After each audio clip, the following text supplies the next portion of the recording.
Hey, welcome back to No Hype Beer Reviews. Unless it's your first time, then welcome. Please consider subscribing. If you do, hit the notification bell, get all the updates.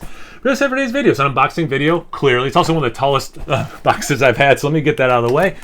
This is courtesy of Woodland Farm Brewery, and I reviewed several of their beers before. They sent out, Keith specifically, sent out some barrel-aged beers, and some were like, the one was like really cool. For example, I hadn't been carved yet, so I got to try it like at the flat level, which was like just such a cool, super cool experience. I got to go out to the brewery once and try some things out of barrels. They do like a lot of traditional styles. Some are the newer styles, and then he really focuses on barrel aging as well, which is so cool. And because of this, it's been a while since I've complained about this in one of the videos.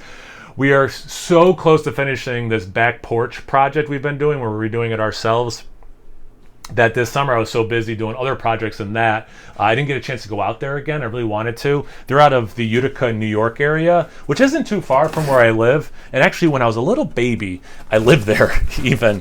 And I don't know if I've ever told this story on camera. Maybe I have. My first brewery tour was actually FX Matt's Saranac. When I was still in my mom's womb. So even before I was born, I was going to breweries and doing tours. But yeah, anyway, so definitely a connection to that area. And again, been able to go out to the brewery, and it was super rad. So it looks like we got 6 bottles of beer. And again, they make a lot of different styles. I remember when he had reached out initially, he knew I really liked barrel-aged beers as well, and I appreciate them. And definitely one of those breweries that has said, the long form, not like an Untapped, like I give this a 3 out of 5. Well, why? No, long form reviews. So definitely try to take this stuff seriously when I do reviews. All right, so Kentucky Bergian, golden barley wine, 14% ABV.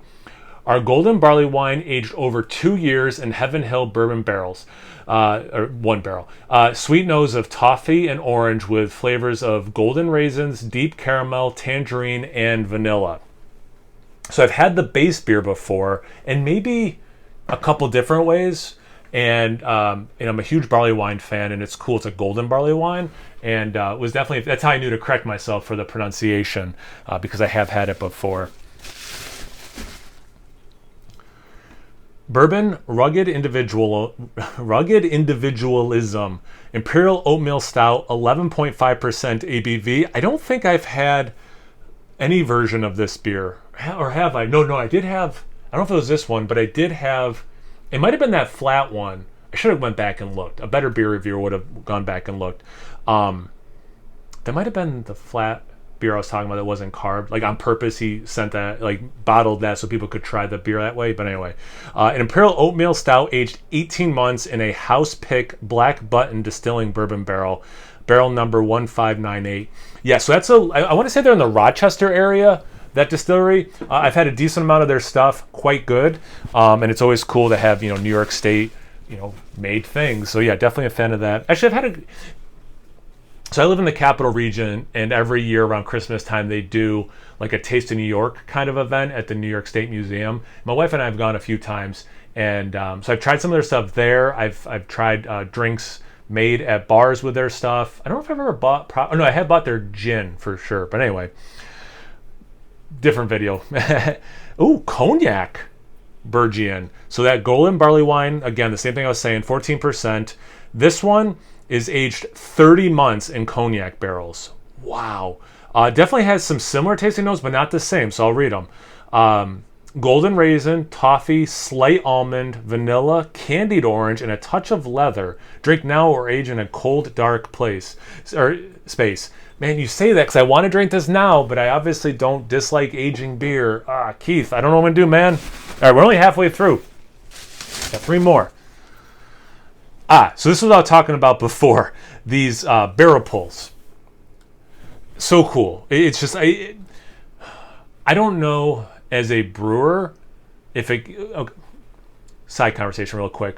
I recently jumped on the Brewery, like Bruery. They did a virtual happy hour tasting, and they brought in like their head guy who does their barrel aging, and he was talking about how it can be very taxing to try and that's such a large scale. I mean, it's a brewery, obviously. It can become taxing to try that stuff. So I don't know if Keith feels the same way or not at any point, but me, as someone who's not a brewer, this gets me really excited to try beer in a different form, you know? So anyway, let's see what this is. The Barrel Pull series brings you the unadulterated experience of sampling beer directly from the barrel. Intentionally served still and uncarbonated, none of the flavors are masked whatsoever. This is my way of being able to share this experience with you.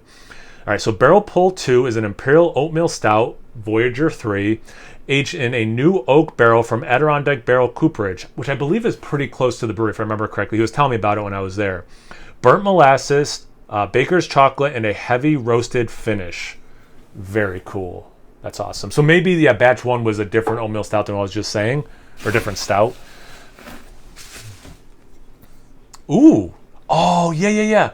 I saw, because I follow him online, obviously. And, okay.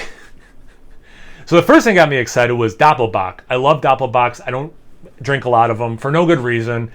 But then I saw also the word maple, and I'm such a maple fiend. I've said this before in reviews. I used to help my great-grandfather collect maple sap, and then in his sugar shack, I would help him boil down the sap into the syrup. Just so many pleasant memories. To this day, I don't know why anyone drinks the fake stuff. I'm just such a maple syrup purist. So I see maples in a beer, I get very excited. So this is coming in at 11% ABV, a collaboration with Syracuse. Oh, that's cool. Syracuse Craft Beer Enthusiasts. I'm actually a part of that group.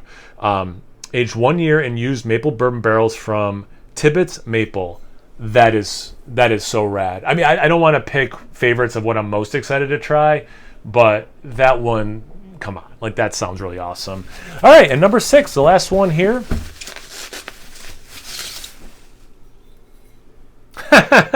Well, you can see why I'm excited about this one. The first word I read on this label was maple. So this is a Maple Rye Batch 7 Scottish Wee Heavy, 12.2% ABV. Cheers to 7 years. Our anniversary Scottish Wee Heavy was, yes. I was so upset because I wanted to try to make it out to this and I couldn't. But yeah, I remember them having this anniversary. Anyway, our anniversary Scottish Wee Heavy was aged 1 year in a used maple syrup barrel that had previously held rye whiskey. Caramel and chocolate sweetness of the ale is balanced well with hints of maple and oak. Come on. Everything I just said applies to that beer as well. That is amazing. Keith, thank you so much, man. I really appreciate it. Like, this is awesome. I know I said in this video already, but like you and the people who watch my channel all know I love barrel-aged beers. So like to try different nice variety of beers is obviously amazing. And it's so cool. I'm noticing that the still one doesn't have any bubbles on the top, of course. That's funny. But anyway, yeah, super stoked to get into all these. I will get to them as soon as I can. I don't want to rush anything, so I want to definitely, be able to enjoy these. So they will be sporadically consumed and posted onto YouTube for sure. And yeah, I'm super stoked for all these. I know these maple ones are up my alley, but they're all up my alley. I'm excited for all of them. I'm rambling. That's how I know it's time to wrap this up. Keith, again, thanks so much. I hope you're doing well, and I cannot wait to get back out to the brewery when I get a chance. And have you guys had any of these beers before? Have you had any beers that sound like any of these? Any of these that you were like, yo, put that to the front of the list. I want to hear your thoughts on that now. Anything, everything, comment section below. Let's get a conversation going. Once you're done doing that, make sure you check me out on Instagram and Untapped. It's No Hype Beer Reviews at both those places. So please like, comment, subscribe, and most importantly, imbibe. Cheers, everyone.